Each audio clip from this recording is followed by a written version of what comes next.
Devarim, chapter 23. A man is not to take his father's wife, thus violating his father's rights. A man with crushed or damaged private parts may not enter the assembly of Adonai.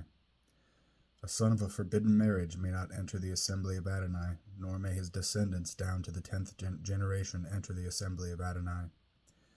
No Ammoni or Moabi may enter the assembly of Adonai, nor may any of his descendants down to the 10th generation ever enter the assembly of Adonai, because they did not supply you with food and water when you were on the road after leaving Egypt, and because they hired Bilam, the son of Beor, from Petor, and Aram Naharaim, to put a curse on you. But Adonai your God would not listen to Bilam. Rather, Adonai your God turned the curse into a blessing for you, because Adonai your God loved you. So you are never to seek their peace or well-being as long as you live. But you are not to detest an Edomi, because he is your brother, and you are not to detest an Egyptian, because you lived as a foreigner in his land. The 3rd generation of children born to them may enter the assembly of Adonai.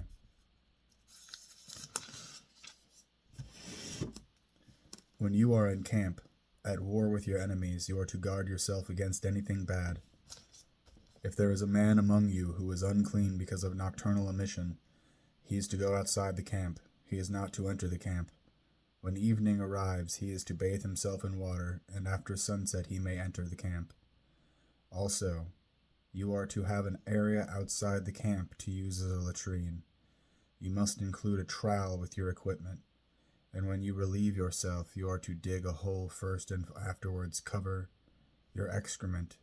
For Adonai your God moves about in your camp to rescue you and to hand over your enemies to you. Therefore your camp must be a holy place. Adonai should not see anything indecent among you, or he will turn away from you. If a slave has escaped from his master and taken refuge with you, you are not to hand him back to his master. Allow him to stay with you, and whichever place suits him best among your settlements, do not mistreat him. No woman of Israel is to engage in ritual prostitution, and no man of Israel is to engage in ritual homosexual prostitution. Nothing earned through heterosexual or homosexual prostitution is to be brought into the house of Adonai your God in fulfillment of any vow, for both of these are abhorrent to Adonai your God.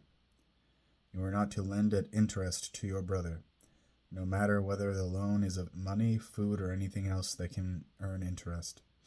To an outsider you may lend at interest, but to your brother you are not to lend at interest, so that Adonai your God will prosper you in everything you set out to do in the land you are entering in order to take possession of it.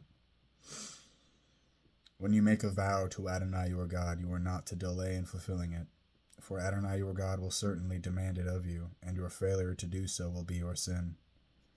If you choose not to make a vow at all, that will not be a sin for you. But if a vow passes your lips, you must take care to perform it according to what you voluntarily vowed to Adonai your God, what you promised in words spoken aloud.